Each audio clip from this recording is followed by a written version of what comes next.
Professor उज्ज्वल जी, सभा में बैठे हुए सभी, मुझे दो शब्द बोलने को कहा गया। दो शब्द शायद मुहावरा है। तो मैंने आज तक किसी को दो शब्दों पर टिकते हुए देखा नहीं है। न्याय की परंपरा का पालन करते हुए मैं भी नहीं टिकने वाला हूँ दो शब्दों पे। लेकिन एक अच्छे राजनीति शास्त्र के विचारक और उज्ज्वल जी को मैं जानता हूँ, इनके काम को थोड़ा बहुत मैं परिचित हूँ। मुझे दो ही शब्द बोलने चाहिए थे, लेकिन प्रोफेसर उज्ज्वल जी की बात सुन करके certain kinds of thought has started igniting in my mind. जो कहते हैं ना, विचार की उत्पत्ति, कुछ चिंगारी सी लग गई और वहां से कुछ व्युत्पत्ति शब्द की हो गई। और गांधी के दर्शन और गांधी के चिंतन में समाज के ऊपर बहुत सारगर्भित और बहुत ही वेल इन्फॉर्म्ड वक्तव्य उज्ज्वल जी ने दिया। यहाँ एक बात समझ में आती है, जो मनोविज्ञान का एक सिद्धांत भी है, कि जब हम, और ये अक्सर मैं दूसरे समाज वैज्ञानिकों के काम को पढ़ता हूँ या देखता हूँ, तो मुझे अपने अकिंचन होने का, अपने इम्पावरिश होने का एहसास होता है कि मुझे इस वाले पक्ष पर भी ध्यान देना चाहिए। मनोविज्ञान में अक्सर हम लोग व्यक्ति के जो इंट्रा इंडिविजुअल, जिसको कहते हैं परा व्यक्ति संबंधित, उसके आंतरिक के विश्वास, उसके मूल्य, उसका चिंतन, उसके व्यक्तित्व में होने वाले तमाम तरह के आयाम, उसके ऊपर ज्यादा ध्यान देते हैं मनोविज्ञान में। लेकिन सोशियोलॉजी में, पॉलिटिकल साइंस में, हिस्ट्री में, ये लोग जो मैक्रो लेवल प्रोसेस हैं, कम्युनिटी की, सोसाइटी की, पॉलिटिक्स की, इंस्टीट्यूशंस की, उसके ऊपर फोकस करते हैं। और ये इंडिविजुअल, व्यक्ति से समाज और संस्था के बीच का जो बिंदु है, हमें लगता है कि इंटरडिसिप्लिनरिटी शायद वहीं विराजती है। और गांधी, उज्ज्वल जी की बात सुन के गांधी के ऊपर एक विचार याद आ रहा है। गांधी शायद व्यक्ति और व्यवहार में लगातार भेद करते रहते थे, जो एक आम व्यक्ति नहीं कर पाता है। हम एक व्यक्ति के रूप में अनेक तरह के व्यवहार करने में सक्षम हैं। हम अच्छा व्यवहार भी करते हैं, बुरा व्यवहार भी करते हैं। तो हमारा व्यवहार गलत हो सकता है। व्यक्ति के बारे में मूल्यांकन न करें तो बेहतर होगा। गांधीयन थॉट का एक बहुत इंपॉर्टेंट एसेंस है, और इसको अगर हम अपने आसपास के जीवन में देखें तो बहुत सारी कठिनाइयां भी सुलझती नजर आती हैं। अक्सर होता यह है कि किसी के व्यवहार से अगर हमको तकलीफ हो गई तो हम उसको खराब व्यक्ति घोषित कर देते हैं, जबकि एक व्यक्ति के रूप में वो अनेक तरह के व्यवहार करने की क्षमता है। और ये जीवन दर्शन का मूल मंत्र हमें सहिष्णु बनाता है। सहिष्णुता के लिए आवश्यक है कि हम व्यवहारों को व्यक्तियों के साथ समेकित ना करें। ये व्यवहार था इसका, व्यक्ति के रूप में वो अच्छा व्यवहार करने में भी सक्षम है, और मुझे धैर्य और सहिष्णुता का मूल्य अगर हम पोषित करते हैं अपने भीतर, तो हम उस व्यक्ति के प्रति सहनशील सहज रूप से हो सकते हैं। ये एक बड़ा इंपॉर्टेंट डायमेंशन जो उज्ज्वल जी की बात से मैं समझ में, इसीलिए गांधी कहते हैं कि हम जब सत्याग्रही होकर के दंड के भागी होंगे तो हम उस दंड को स्वीकार करेंगे, क्योंकि वो पूरे पैकेज का पार्ट है। लेकिन जो दंड देने वाला है वह भी अपने संस्था के नियमों से उतना ही बंधा होना चाहिए। उसमें दंड करने वाले के प्रति घृणा का भाव नहीं है, पर उसकी भूमिका को वो अनुशासन में बांधते हैं कि उसकी भूमिकाएं भी अनुशासनबद्ध होनी चाहिए, नहीं तो एक तरह की अराजकता की स्थिति हो जाएगी। और तब हम इक्विटी के प्रिंसिपल पर खड़े होंगे, समता के सिद्धांत पर हम खड़े होंगे। और अगर हम ऐसा नहीं करते हैं तो हम कुछ तरह के न सिर्फ मानवीय समताओं के आचरण की अवहेलना करेंगे, बल्कि हम सत्याग्रह भी नहीं रहेंगे। तो ये जो एक विधान है जिसको व्यापक नैतिकता की बात जो है वो समझ में आती है। दूसरा एक इम्पॉर्टेंट डायमेंशन जो पक्ष है, इसका जो पहलू है, वो समझ में आता है कि गांधी शायद एक ऐसे चलते फिरते प्रतिमान थे जो डिवीजन को, चाहे वो सिद्धांत और व्यवहार का भेद हो, चाहे व्यक्ति और समाज का भेद हो, तो अगर फिलॉसफिकली इसको देखा जाए और इसको कहा जाए तो वो एक्चुअली स्वयं का ही रूप सब में और सबका रूप स्वयं में देखते थे। तो ये जो व्यक्ति और समष्टि का भेद है, यह भेद उनके आचरण में या उनके चिंतन में या उनके पॉलिटिकल एक्शंस में, उनके राजनीतिक क्रियाकलापों में स्पष्ट रूप से दिखाई देगा। ये मैं इसको अद्वैत नहीं कहना चाहूंगा, लेकिन ये जो कृत्रिम द्वैत है,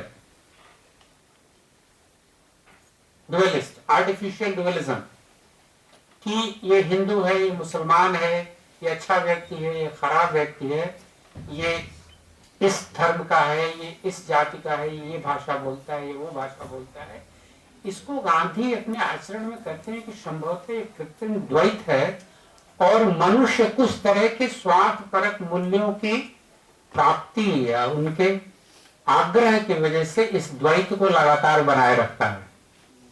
लेकिन अगर उस द्वैत को हम क्वेश्चन करते हैं कि अच्छा क्या है और बुरा क्या है, तो वो एक जो पब्लिक कॉन्शियंस का एग्जाम्पल है जो आपने दिया है कि प्राइवेट कॉन्शियंस और पब्लिक कॉन्शियंस, जो अंतर चेतना है आपकी, जो सामूहिक अंतर चेतना है और जो व्यक्तिगत अंतर चेतना है, इन दोनों के बीच में अगर एका रहता है तो शायद व्यक्ति और समाज का भेद भी उतना साफ नहीं दिखाई पड़ेगा। लेकिन इस नॉन डुअलिस्टिक यूनिफाइड थिंकिंग का अभ्यास करना सरल नहीं होगा, क्योंकि इसका चलन नहीं है, और जिसका चलन नहीं होता है इसका चालन करना सरल नहीं होता है। और गांधी कहते हैं कि जब भी कोई नया चलन आप शुरू करेंगे तो आपको कठिनाइयों का सामना करना पड़ेगा। उस समय आपकी उस सिद्धांत में, उस आचरण में व्यक्तिगत निष्ठा, और व्यक्तिगत निष्ठा आती है अपने, जिसको कहते हैं ना, फुल्ली कन्विंस्ड मेंटालिटी से, कि हम जानते हैं कि सही क्या है, और अगर हम जानते हैं कि सही क्या है तो हम उसके साथ प्रयोग करके हारने के लिए भी तैयार हैं। देखिए ये बात नहीं है, ये एक बार ये हमारा ख्याल है कि हमारे अपनी जो वैदिक परंपरा है उसका एक बड़ा स्पष्ट ज्ञान है ये, कि अपना सच तो हम सब जानते हैं, अपने सच से तो हम सभी फेमिलियर हैं, लेकिन जब हमारा सच सामाजिक जगत में आता है, बाह्य जगत में आता है, तो वो कितना सच रह जाता है इसका हमें भरोसा नहीं होता है। इसीलिए बहुत सारे इतिहासकारों ने भी सत्य और तथ्य में भेद किया है। और एक अच्छे साहित्यकार अज्ञे ज्ञानतोष जी परिचित होंगे, अज्ञे जी ने कहा है कि जब किसी तथ्य से अतिशय लगाव हो जाता है तो यही हमारा व्यक्तिगत सच बन जाता है। Too much of emotional attachment with certain factual reality becomes our subjective truth. अतिशय लगाव। लेकिन अगर मुझे अपने सत्य के प्रति उसका आग्रह इतना प्रबल हो कि एकदम निर्मल भाव से हमारे मन में ये जड़ कर चुका है, तो उसके साथ प्रयोग, और ये सारा का सारा उनका माय एक्सपेरिमेंट द ट्रूथ में दिखाई पड़ता है। और इस पुस्तक का उपयोग मैंने अपने एमए के विद्यार्थियों के लिए, एक मनोविज्ञान की रिसर्च शोध की पद्धति है, गुणात्मक शोध की, जहां हम टेक्स्ट को एनालाइज करते हैं।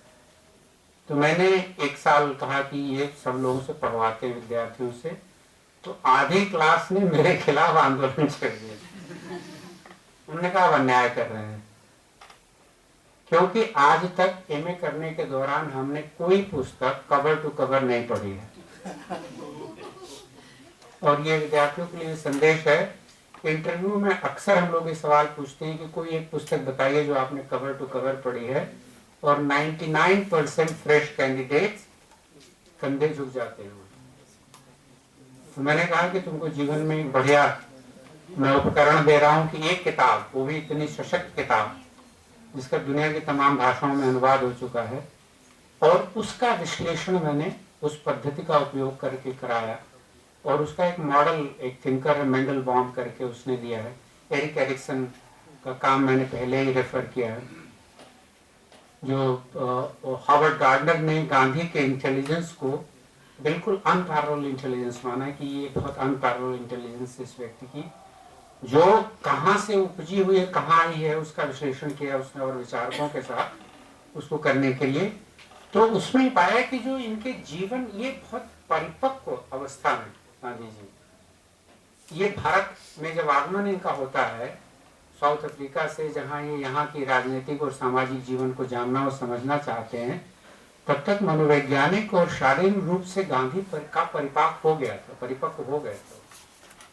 तो ये लोग कहते हैं ना कि नहीं, लेकिन कुछ तरह के मूल्यों का सृजन, कुछ तरह की चेतनाओं का सृजन, पब्लिक कॉन्शियस का, मोरालिटी का, अंतरात्मा का, वचनबद्धता का, प्रतिबद्धता का, अपने माँ को दिए हुए वचन का पालन करना, और शब्दों के निष्ठा में विश्वास करना कि अगर हम जो कह रहे हैं वो कर नहीं रहे हैं तो मेरा कहा हुआ सुनेगा कौन। और ये उनके तमाम तरह के व्यवहारों में दिख जाता है। और अगर आप रिचर्ड एटनबरो की गांधी देखें और उस कोर्ट का सीन याद करें, हमारा ख्याल देखा होगा आपने, और अगर छात्र या जो यंगर लोग नहीं देखा है तो जाके देख लीजिए, जरूर देखना चाहिए। कोर्ट का एक सीन है जहाँ के वो फाइन करते हैं 100 रुपया जुर्माना, और गांधी कहते हैं कि मैं नहीं दूंगा। कहते हैं कुछ दिन जेल, बोले कि जो कुछ, और किराया मांगते हैं टैक्सी का, आपको याद होगा, तो मुझे घर जाने के लिए पैसा चाहिए। अपनी सोच और अपने विचार के प्रति निर्भयता का ये श्रेष्ठतम उदाहरण है कि अगर हम कन्विंस्ड हैं और हम चाहते हैं, और ये मैं जानने की कोशिश कर रहा था अपने एक लेख में कि निर्भय होने का अर्थ क्या होता है, तो गांधी का एग्जाम्पल मेरे दिमाग में आया कि निर्भय होने का ये अर्थ होता है जहां हम बिना किसी भय के भाव से जो सोचते हैं, जो चाहते हैं और जो करते हैं वो बिल्कुल पारदर्शी ढंग से परिलक्षित हो, ट्रांसपेरेंट ढंग से वो दिखाई पड़े कि मैंने ऐसा सोचा, ऐसा महसूस किया और ऐसा किया।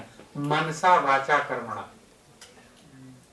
मन से, वाणी से और कर्म से, तीनों से हम एक ही धरातल पर हैं, न कि हम सोच कुछ और रहे हैं, महसूस कुछ और कर रहे हैं और कर कुछ और रहे हैं।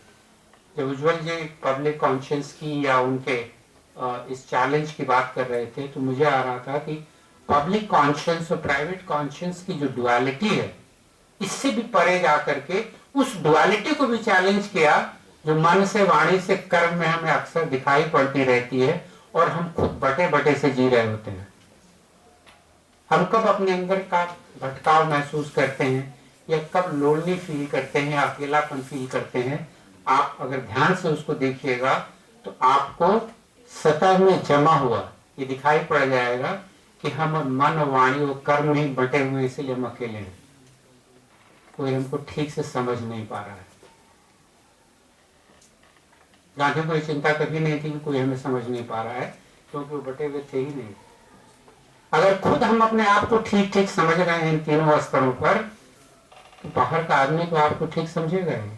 तो ये जो इंटरनल वर्क पे काम करने का, इसके ऊपर बहुत संभला हुआ, बहुत शोधपूर्ण और बहुत एनालिटिकल वर्क मनोविज्ञान में हुआ है, और 450 बायोग्राफीज गांधी की लिखे गए हैं। उसमें कुछ सोशल साइंटिस्ट और मनोवैज्ञानिकों की हैं।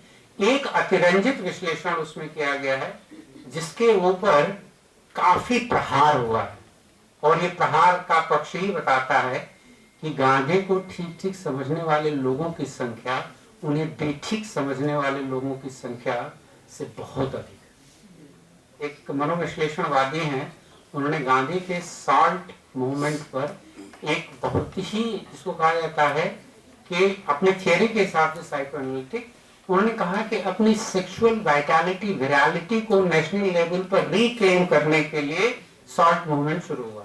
ये स्टेटमेंट जो है वो साइकोएनालिटिक थिंकर है, और उसको क्रिटिसाइज करते हुए इतने लेख और इतने कमेंट्स लिखे गए।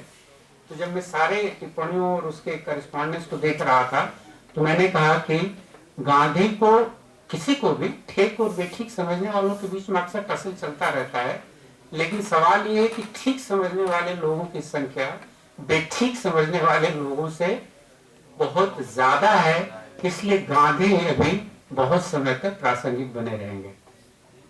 मैं उज्ज्वल जी का बहुत धन्यवाद करता हूँ। ये बिल्कुल मैंने अभी जो आपके साथ शेयर किया है, इसमें से 90% विचार तत्काल उपजे हैं, जिसको हम लोगों की तरफ से भोजपुरी में शब्द यूज किया जाता है टटका। ताजा बनाया हुआ भोजन है, तो इसके स्वाद में एक तरह का कसैलापन भी है, कच्चापन भी है, बहुत प्रोसेस किया हुआ नहीं है, बहुत सेटल नहीं है, मेरे थॉट में भी बहुत सेटल नहीं है। तो जब ये ठीक से सेटल हो जाएगा बढ़िया से, तो इसको किसी लेख में परोसेंगे कभी। बहुत बहुत धन्यवाद उज्ज्वल जी, बहुत ही बढ़िया।